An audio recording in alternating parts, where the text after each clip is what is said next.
Já pode ir. Bom dia, gente. Tudo bem com vocês? Meu nome é Jonathan, trabalho na Escola do Futuro, tenho 23 anos, sou casado, tá bem ali. Também sou pré-incubado, estamos com startup sobre adaptação de veículos a combustão para híbridos. É justamente sobre isso que eu vim falar hoje.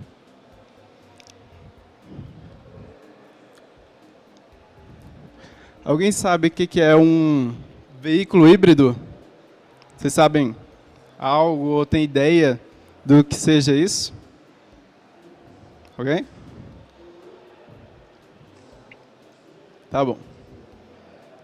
Então, basicamente, um veículo híbrido é um veículo que utiliza dois tipos distintos de energia. Basicamente, é isso.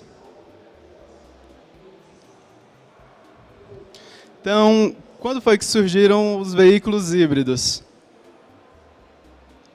Foi no final do século XIX, em 1998, por Ferdinand Porsche. O veículo ele era conhecido por P1 ou Porsche 1, na época. Então, na verdade, esse veículo não era bem híbrido, mas sim elétrico. Mas foi daí que começou a surgir a história dos veículos híbridos. Esse aqui, inclusive, ele está em um museu. Então, ele tinha um motor elétrico octogonal, que tinha potência entre 2,9 e 4,9 cavalos, e a velocidade máxima que ele chegava era 25 km por hora, o que para a época era bem interessante. Em 1900, Porsche desenvolveu o primeiro veículo híbrido funcional da história. Era chamado de Semper Vivus. Ele tinha esse nome, que o significado é sempre vivo, porque a autonomia dele era muito boa para a época. Então, esse foi o primeiro veículo híbrido funcional. Dá para ver que aqui na roda, isso aqui é um motor elétrico. Então, ele era embutido aqui na roda. Em 1902, Lone Porsche desenvolveu o primeiro automóvel de produção, que foi o Lone Porsche. Era esse veículozinho. Dá para ver que nesse daqui ele já tem 4. Dá para ver 2 aqui, mas atrás tem mais 2 motores elétricos. Então, tinha 2 motores distintos, 2 motores de 2,5 cavalos de potência. Quantos motores? Tinha 4 motores elétricos e ele conseguia atingir 36 km por hora. E a autonomia de 190 km, que para aquela época era surreal. E como é que funcionava esses 2 motores ali? Esses 2 motores era a combustão. Eles funcionavam como um gerador de energia para os motores elétricos. Então, entre 1902 e 1906, foram produzidos cerca de 300 unidades do Lone Porsche. Porém, a sua produção foi interrompida porque os custos eram muito altos e a tecnologia era muito avançada, né, para a época. Acabou que não teve muita aderência e os carros a combustão estão aí vivos até hoje, né? Em 10 de dezembro de 1997, a Toyota lançou o primeiro veículo híbrido moderno da história, que foi o Toyota Prius. Foi vendido, inicialmente ele era vendido só no Japão, porém em 2000, quando saiu a segunda geração do Prius, ele começou a ser vendido para os países para fora. Então essa é a imagem do Toyota Prius. Então, quais são os tipos de veículos híbridos? Então, tem 3 tipos distintos de veículo híbrido. A diferença dele vai ser onde vai estar posicionado os motores. Então, temos o carro híbrido misto, que ele basicamente é um sistema eletrônico que vai identificar qual é a melhor hora de usar o elétrico ou o motor a combustão. Então, aí depende da velocidade, né, da potência. Às vezes, se você estiver, por exemplo, na cidade, onde para muito, vai ativar o motor elétrico, ou se você estiver na estrada, aí já vale mais a pena o motor a combustão. Então, carro híbrido com sistema paralelo.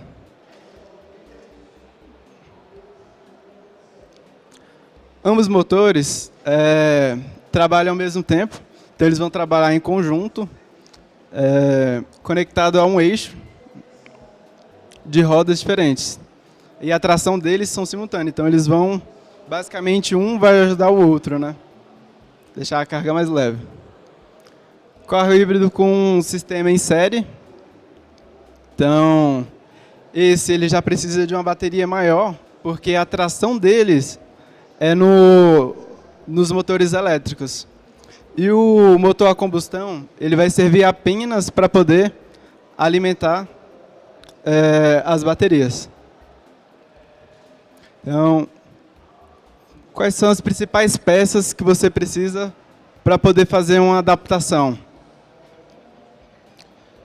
Basicamente, você precisa de motor, de um controlador / inversor, bateria, carregador e acelerador. Então, aquele primeiro ali é o motor elétrico trifásico. Ele é conectado nessa inversora / conversor. Está bem aqui em cima. E as baterias também conectam na controladora. Esse aqui de baixo é o carregador da bateria. Então, conecta eles, encaixa no carro, dependendo de onde for colocar o motor. Então, como é que é internamente o motor elétrico, né? Internamente, aqui, as principais peças dele vai ser o rotor, que é essa peça ali, o estator e a carcaça e o cooler e os rolamentos. São as principais partes do motor elétrico. E como é que é o funcionamento dele interno? Eu trouxe um vídeo para vocês entenderem como é que funciona. Os motores de indução são as máquinas elétricas mais comumente usadas. Eles são mais baratos, resistentes e fáceis de manter comparado às suas alternativas. Neste vídeo, nós iremos aprender o funcionamento de um motor trifásico com gaiola de esquilo. Ele tem 2 partes principais, o estator e o rotor. O estator é a parte estacionária e o rotor é a parte rotativa. O estator é feito através de lâminas de aço finas com ranhuras com alta permeabilidade dentro de uma carcaça de aço ou ferro fundido. O enrolamento é colocado em ranhuras no estator. Quando uma corrente alternada trifásica passa através dele, algo muito interessante acontece. Ele produz um campo magnético rotativo. Para melhor entender este fenômeno, considere um rolamento trifásico simplificado com apenas 3 bobinas. Um fio, sendo atravessado por esta corrente, produz um campo magnético em volta dele. Agora, para este arranjo especial, um campo magnético é produzido por uma corrente trifásica, como é mostrado. No instante particular, com a variação da corrente, o campo magnético toma uma diferente orientação. A partir dessas 3 posições, fica claro que é como um campo magnético de força uniforme rodando. A velocidade de rotação do campo magnético é conhecida como velocidade síncrona.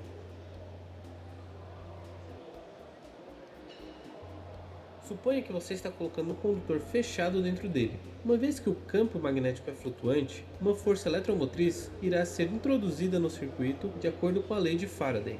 A FM irá produzir uma corrente através do condutor fechado. Então, acontece que a corrente está circulando no condutor fechado dentro do campo magnético. Isto produzirá a força magnética no condutor fechado, de acordo com a lei de Lorentz. Então, o condutor fechado irá começar a rotacionar. Um fenômeno semelhante acontece dentro de um motor de indução. Em vez de um simples condutor fechado, algo muito semelhante a uma gaiola é usado. Uma corrente trifásica alternada, passando através do enrolamento do estator, produz um campo magnético rotacional. Então, como no caso anterior, a corrente será induzida nas barras da gaiola, cujo está em curto com os anéis, e esta irá começar a girar. Este é o motivo que este motor é chamado de motor de indução. A eletricidade é induzida no rotor por indução magnética ao invés de uma conexão elétrica direta. Para melhorar a indução eletromagnética, lâminas de ferro isoladas, que são pequenas fatias de ferro, certificam que a corrente de Foucault será mínima. Esta é outra grande vantagem do motor de indução trifásico. Ele mesmo se dá a partida.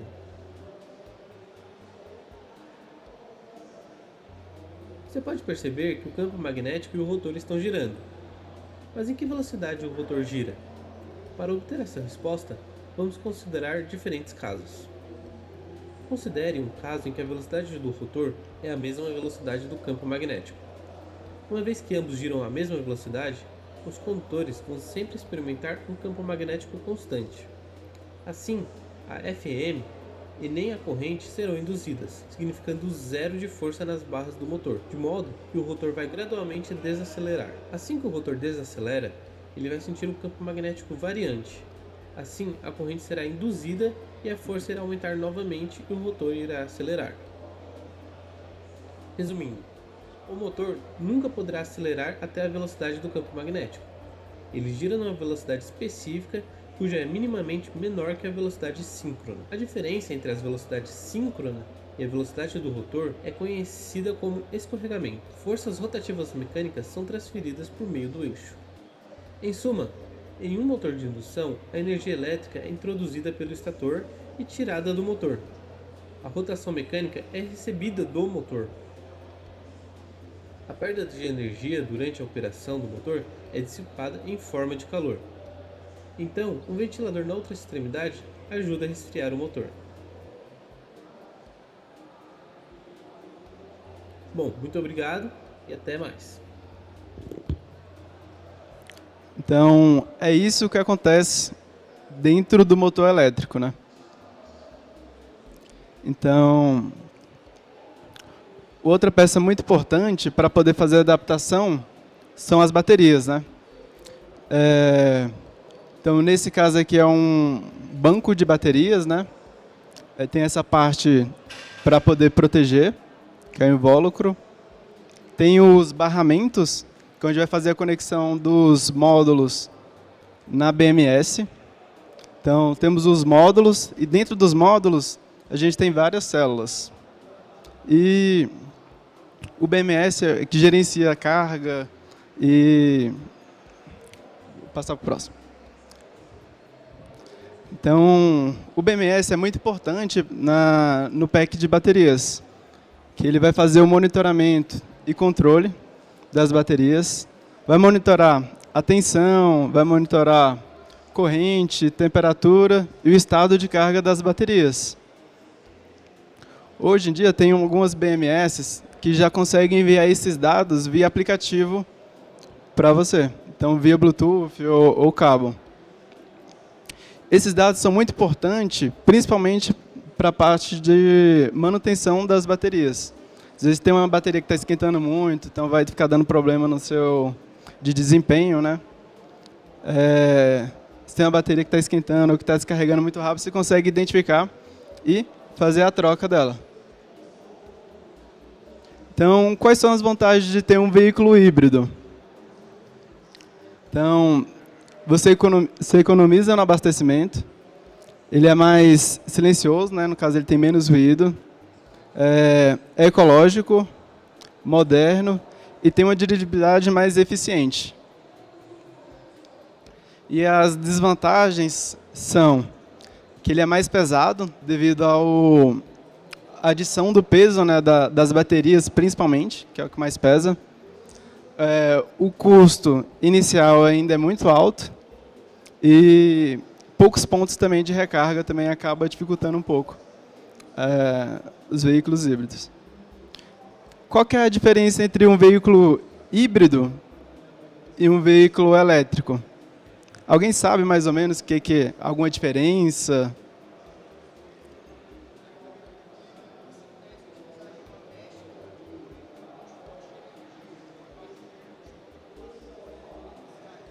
Isso, exatamente. E já o motor elétrico, ele é só elétrico mesmo. Então, basicamente foi isso que o rapaz aqui disse. Então, enquanto o carro híbrido ele utiliza dois motores, né? No caso a combustão e um elétrico, ou pode ser qualquer outro, para poder aumentar a performance. O carro elétrico ele é 100% recarregável e sem utilização de combustível. E qual que é a relação relação da Rota 2030 com os carros híbridos? Alguém sabe o que é essa Rota 2030? Ou o que ela... Tá, beleza. Então, a Rota 2030 é um programa do governo brasileiro que tem como objetivo incentivar o desenvolvimento da indústria automotiva no país, estimando a produção de veículos mais eficientes, seguros e tecnologicamente mais avançados. Então, para esse tipo de veículo, vai ter incentivos fiscais, principalmente quando estiver chegando mais perto de 2030. Aqui também entra, não sei se vocês já ouviram dizer sobre o crédito de carbono, que até 2030, todas as empresas que emitem muitos poluentes têm que se adaptar. E o crédito de carbono vai acabar virando uma moeda de troca, assim, né? Até 2030. Então, tem um joguinho agora que eu vou pedir para o rapaz colocar aqui, rapidinho.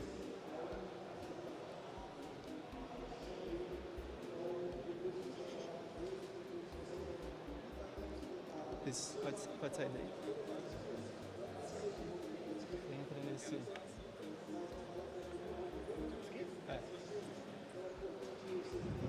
Oi? Vocês têm acesso à internet, celular? Acessa o Kahoot e entra nesse PIN para a gente fazer uma brincadeirinha.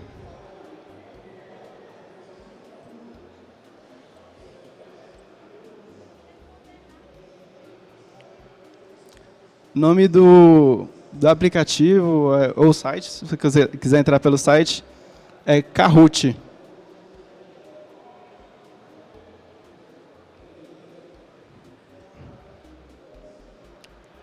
E quem levar pódio vai ganhar uma negocinha de bis.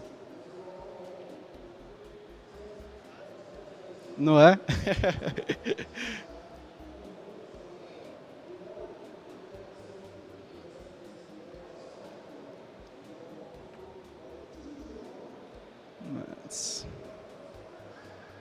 Tem mais alguém ainda que está entrando? Tá, beleza.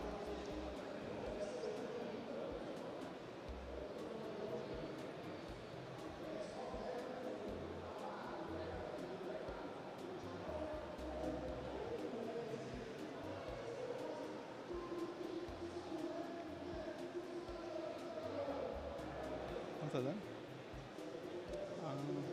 É verdade. O Meet. Verdade. Então eu vou iniciar com o pessoal que já está nesse daqui. Pode ir. Então, vai começar o jogo, hein, gente? Então, sobre o que é essa palestra? Quem responde mais rápido ganha mais pontos, hein? Tem 20 segundos ainda para conseguir responder. Eita! Olha, rapaz, o pessoal tá sabido. Vamos para o próximo.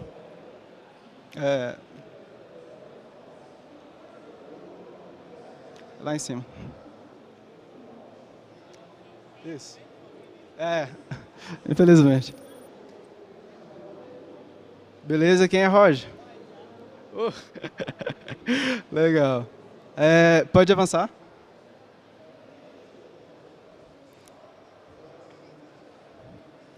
Então, são quantos tipos de veículos híbridos?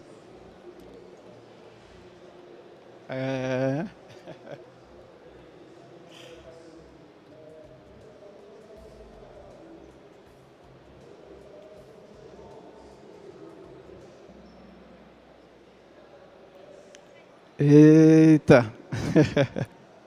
São três, que é o misto, né? O paralelo e o em série. São três tipos de veículos híbridos. Às vezes vocês confundiram com quantos motores ele usa, né? Provavelmente. João, quem é João? Caraca, legal. Olha aí, gente. Quais são as principais peças para poder fazer a adaptação de um veículo a combustão para híbrido? Eita, rapaz. Beleza.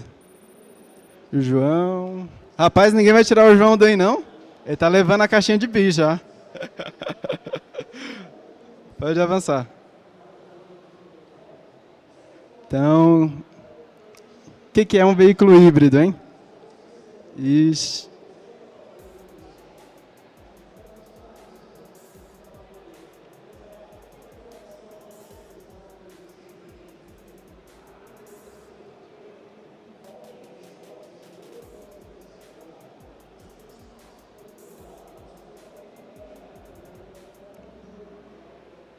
Olha, rapaz, todo mundo tá sabendo aí. Legal. João, ninguém vai tirar o João de lá, não? Gente.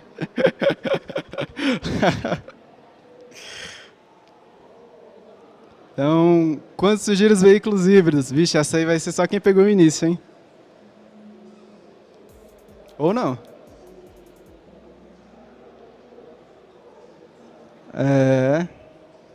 Essa daí já ficou mais dividida. E quem levou o pódio? Olha, rapaz, passaram na virada. De virada. Dutch. Quem é? Rapaz. Pega o negocinho de bombom pra ele. É verdade, está aqui desde o início. Gente, muito obrigado. Qualquer dúvida, eu vou ficar aqui para vocês tirarem. Ou vocês querem... Quer que abre para pergunta? Vocês querem fazer alguma pergunta? Oi? Vamos abrir agora para pergunta.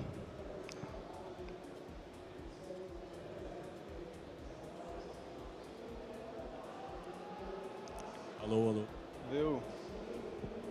Alô, alô, alô, alô, alô, alô.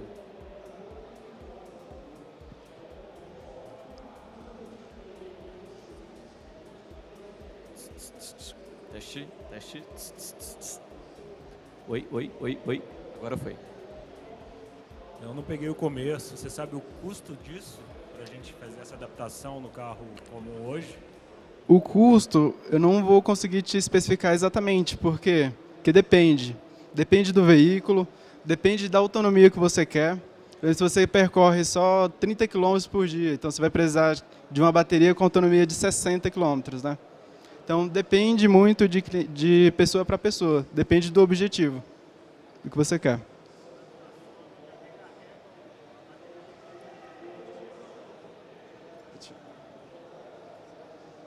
Essa adaptação já recarrega a bateria quando está usando combustível? Não, seria na tomada mesmo ou tomada. Isso. Também tem uma parte que eu não falei também, que quando o elétrico está na frenagem, ele acaba gerando um pouco de carga para poder armazenar na bateria. Mais alguém quer fazer alguma pergunta?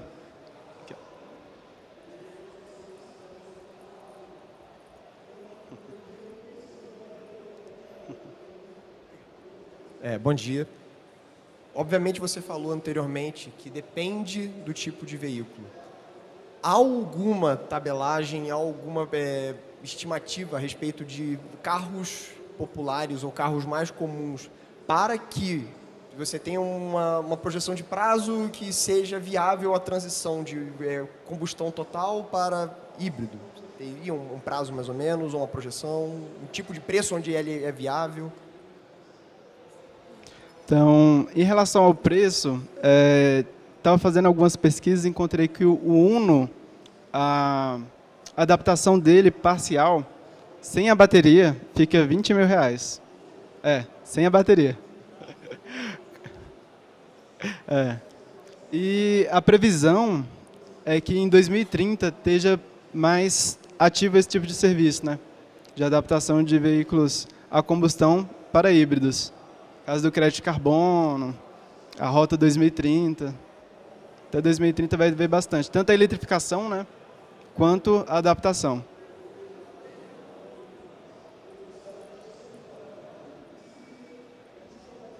Eu queria entender como funciona o recarregamento dessa energia. Tipo, é em casa, é igual posto de gasolina, você coloca a tomada lá. Como funciona isso? Então, você consegue também recarregar em casa, dependendo de como for o seu banco de baterias, mas aí tem alguns que precisam de uma energia específica para poder conseguir dar conta de carregar. Mais alguém tem alguma pergunta? Eu vou fazer a minha.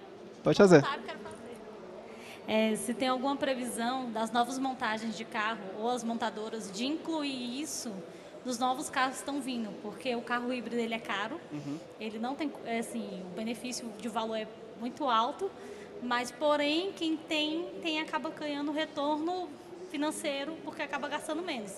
As montadoras vão investir e talvez pela tabela FIPE possa baixar, tem alguma previsão disso? Sim. A Toyota já tem alguns carros híbridos já rodando. A General Motors, ela inclusive está trazendo essas adaptações aqui para o Brasil, para conseguir fazer a adaptação e também já os motores já pronto híbrido já. Mais alguém tem alguma pergunta?